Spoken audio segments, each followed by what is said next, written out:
तो प्यारे बच्चों, आप सभी लोगों का एक बार फिर से हमारे मंगलम कॉम्पिटिटिव क्लासेस में हार्दिक अभिनंदन है। जैसा कि जानते हैं कि रेलवे की एग्जाम प्रारंभ हो चुकी है और एनटीपीसी और ग्रुप डी का एग्जाम आने वाला है। तो उसमें जो महत्वपूर्ण क्वेश्चंस है उसके ऊपर हम लोग देखेंगे और उसमें सबसे पहला टॉपिक आपका नंबर सिस्टम है, देखा जाएगा। जैसा कि क्वेश्चन नंबर 1 में आपको डिस्प्ले किया गया है, बोला गया है एक संख्याएं जो होता है 648 से डिविजिबल है, तो 8 का मान क्या होगा ये बताना है आपको। ठीक है, तो देखिए, तो जैसा कि हम लोग जानते हैं कि 8 से डिविजिबिलिटी का रूल बताया गया है, 6484y6 जो है वो 8 से विभाज्य है। तो बोला गया इस 8 का मान क्या होगा, ये बोला गया है। तो देखिए, हम लोग जानते हैं कि कोई भी संख्या 8 से तब कटेगी जब उसका अंतिम 3 अंक कट जाएगा। कौन सा कट जाएगा? अंतिम 3 अंक। तो आइए अंतिम 3 अंक को चेक करेंगे, तो क्या दिया हुआ है 4y6। ठीक है, तो अगर हम 3 यहां पर रखते हैं तो कितना होगा? अगर 8 का पहाड़ा से देखेंगे 8 पचे 40। ठीक है, तो 8 का 5 का पहाड़ा में 8 पचे 40 और यहां पर हो जाएगा 8 का पहाड़ा 32 आएगा, तो 3 रखने से होगा नहीं।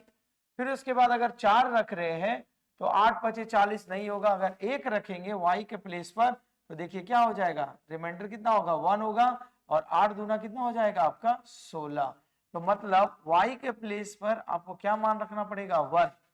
अगर y के प्लेस पर 1 मान रख दीजिएगा तो ये जो संख्या जो दी गई थी 6484y6 वो 8 से कट जाएगी। तो इसका जवाब जो हो जाएगा y का मान कितना हो जाएगा 1 आंसर। ठीक है, ये आरआरबी ग्रुप डी में 2022 में जो एग्जाम हुई थी उसमें पूछा गया था। ठीक है, आगे देखेंगे।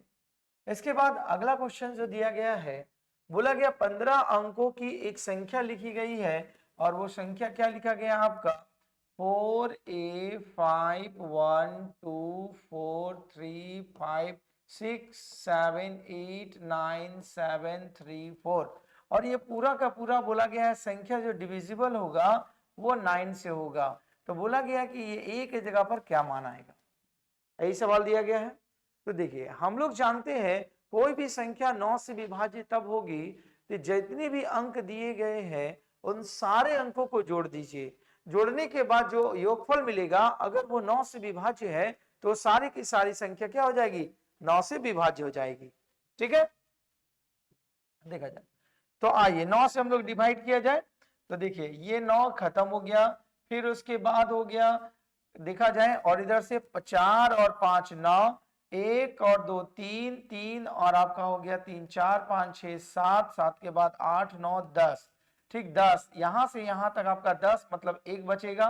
फिर उसके बाद आपका हो जाएगा 6 और 6 12, 12 आपका 8, 12 8 आपका 20 मतलब यहाँ 2 बच जाएगा, 7 और 2 9 हो गया।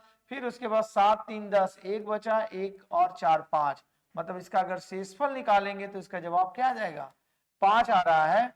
तो 5 आपको बच जा रहा है और आपके पास 1 दिया हुआ है, तो 5 प्लस से a का मान क्या बैठाइएगा जो ये कट जाएगा। तो देखिए 1 लिखेंगे तो 6 हो जाएगा, तो 4 ही रखना पड़ेगा। तो कितना हो जाएगा 5 प्लस 4 9, तो इसका आपका 9 से डिविजिबल है। मतलब a के प्लेस पर जो मान रखाएगा वो मान क्या रखाएगा आपका 4 रखाएगा। ठीक है, समझ में आ रही बात? तो उम्मीद करते हैं सवाल समझ में आई होगी। धन्यवाद।